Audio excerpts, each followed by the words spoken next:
We gather today to mourn the loss of the future of the Los Angeles Clippers franchise. After 41 years in Los Angeles and only one conference finals appearance, the LA Clippers have been exposed for fraudulently paying Kawhi Leonard outside of his contract. With this, the future of the Clippers is looking bleak, but is this the most gut-wrenching moment in Clippers franchise history? Well, I'm going to look back at the last 10 years of each franchise and find the worst thing that happened to each one. So keep watching to relive your worst fan nightmares.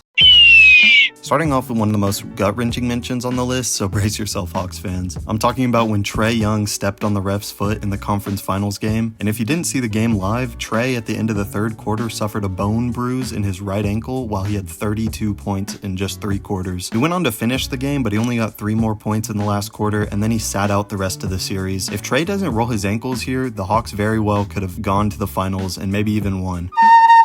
Next up, the Boston Celtics. The Celtics have had their fair share of bad luck in the past 10 years with injuries and then losing in the finals, but the Jason Tatum news is probably the worst. And of course, by that I mean drafting Tatum over Kyle Kuzma. Nah, of course the real worst thing is the Jason Tatum injury in the playoffs last season, where he tore his Achilles and he's probably not going to return next season. The poor Nets. With KD, Kyrie, and Harden joining the team, they were given false hope at a good future, but little did they know Kyrie was going to willingly miss the majority of games just because he wanted to become an anti-vaxxer out of nowhere, and they didn't know that Harden was just going to force his way out the very next season. But if I were to really point out one specific moment that was the hardest to watch, I would say it was KD's foot on the line 3 in Game 7 of the 2021 playoffs. That was probably the worst moment. We didn't really know it at the time, but that was the Nets' first and only real chance at a title run, and it just ended because KD has Subway foot-long feet. Since the Hornets haven't had a lot of high-stakes games in the last decade, there's not many interesting ones to choose from recently, but the one playoff series they did have in the last decade produced one of the most iconic playoff moments ever. A quick recap, in 2016, the 6-seed Hornets went up against the 3-seed Heat, where they got mollywopped the first 2 games, but at home they turned it around with the enthusiastic fans helping the Hornets win the next 2 games, and they came back home up 3-2. Okay, now fast forward to the last minute of the game, and D-Wade has been getting heckled by this guy for the entire second half, and now he's hot. Now he's got the ball with the chance to seal the game, and bang. Wade hits the shot and gets in the guy known as the purple shirt guy's face before going down and blocking Kemba to really shut the door on the game. And this led to them getting destroyed in Game 7. They haven't even seen the playoffs since. Definitely a tough moment as a Hornets fan. In the last 10 years, the Bulls have been pretty trash, respectfully. Since the D Rose injury, the Bulls haven't had anyone have a season like that.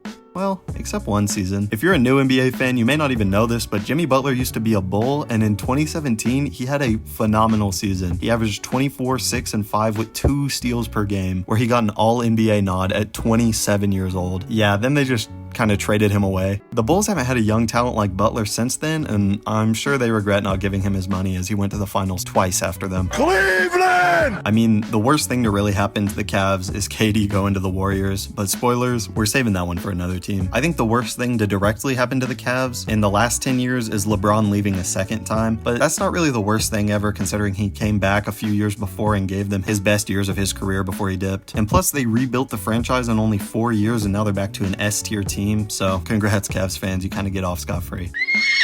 Mavs fans. Yeah, I'm just gonna skip y'all. I'm so sorry. Moving on, I think the worst thing to happen to the Nuggets in the last 10 years is the Jamal Murray ACL tear in 2021. Because of that, it felt kind of like the first 2 Jokic MVP seasons were muffled by a lack of Jamal Murray. And it's not like they wasted Jokic's prime or anything, because now he's better than ever, and they won a ring when Murray came back. It's just those 2 years they probably could have gotten another one.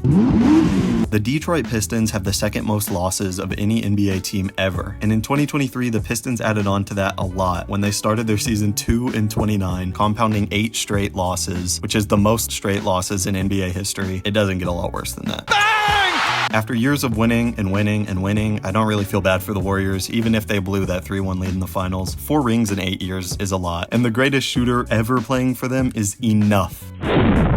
The Rockets' famous game where they clanked 27 threes in a row to sell their championship hopes is always tough to think about. They almost took down the Dynasty Warriors at their peak, and they would have if they just made 15% of those missed shots as a team. It's 4 in the morning, I just got back from the club. The Pacers have been consistently good, and last year they went to the finals, so shout out the Pacers. Now I think the low-hanging fruit is to talk about how Pacers fans had to watch their franchise player go down with an Achilles injury in the biggest game of the season, but I'm not going to choose that. That's too easy. Instead, I'm going to choose the fact that Pacers fans fans had to watch that injury replayed 100 times on the broadcast. I mean, it was just over and over and over again. Why did they do that? Genuinely nobody wanted to see that.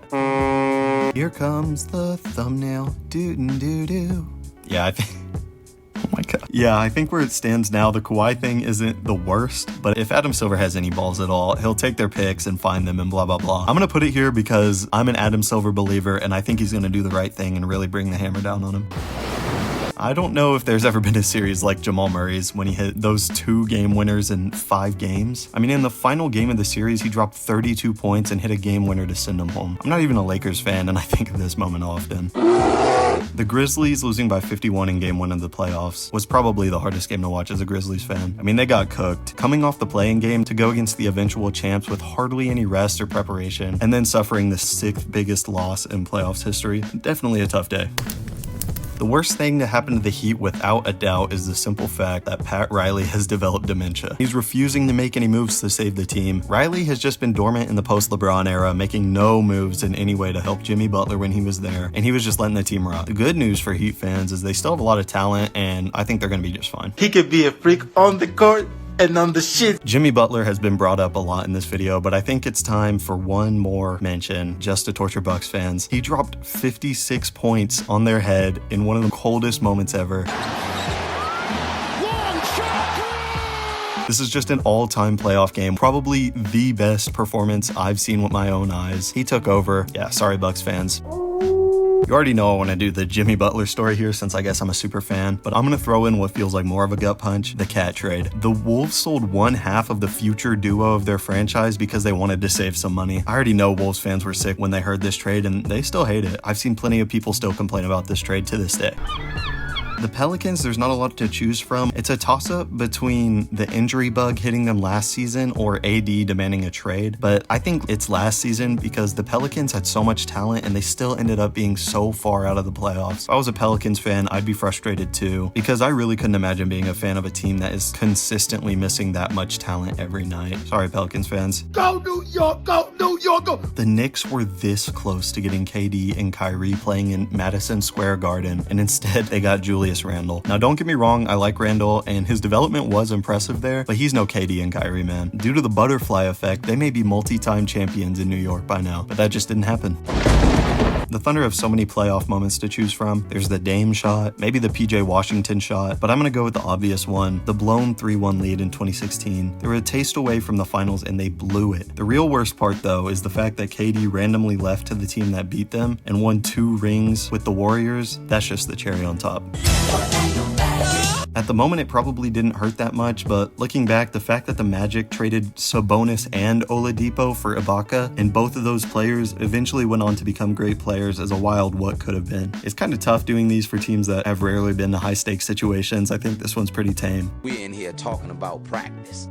Ben Simmons. Just his existence is enough for some Philly fans. I personally am still a Ben Simmons believer, but he's not coming back to the league ever. Winners work, baby. The Suns losing in the finals featuring Chris Paul getting yammed on was bad. Or maybe one I could choose is them trading for Bradley Beal and paying him $50 million for nothing. But the moment I really think is the worst is the blowout they suffered versus the Mavs, losing by 33. This was just embarrassing. I didn't even finish watching this game. I remember turning it off halfway through because it was just hard to watch. I done seen the darkest nights and all they see is my success. I mean, Dame kept this franchise afloat, and I don't think his leaving was really sad for the franchise. It was more melancholy, so I don't really know what to put here. I guess it's just the fact that year after year after year, the Blazers didn't get him any help outside of CJ McCollum. The Kings just ended their long playoff drought, so I can't say that. I think the real one here is the fact that they drafted Marvin Bagley 2nd overall in one of the best draft classes ever. They could have had Luka, Shea, Trey, Jaren, Jalen Brunson, or literally anyone else. The Kings are kind of dumb for that. I bet you couldn't do that to them big-ass women in San Antonio. Maybe if Zaza Pachulia didn't exist, Kawhi wouldn't even be in the position he's in now, but instead, I'm going to choose when in 2017 Kawhi got injured by Zaza on purpose, and then later requested a trade, leaving the Spurs to just die on their own. But they got Wemby now, so... It's LeBron, so. LeBron literally owned that franchise, and even DeMar DeRozan admitted it. LeBron was crazy. He went 12-2 versus the Raptors, and he won the last 10 games against them in the playoffs. LeBron even had his biggest haters admitting he may be the GOAT. I know y'all have seen that video. Donovan Mitchell and Rudy Gobert were two of the best talents in the league, and they both left without winning anything with the Jazz. If I were to pinpoint one moment that shows this, it would be when the Jazz blew a 3-1 lead to Bubble Murray, losing in a series where Mitchell averaged 36 points per game. Yep, 36. Electricity! I hate to end it with an injury, but man, the John Wall injury was the end of an era. After the Wall era, the Russell Westbrook and Bradley Beal year was good, but they've been an ugly team since then. Like, I don't even want to look at them right now. Shout out Bub Carrington, though. All right, let me know if I missed any, and subscribe. Pretty pleased with a mango on top. Bye-bye.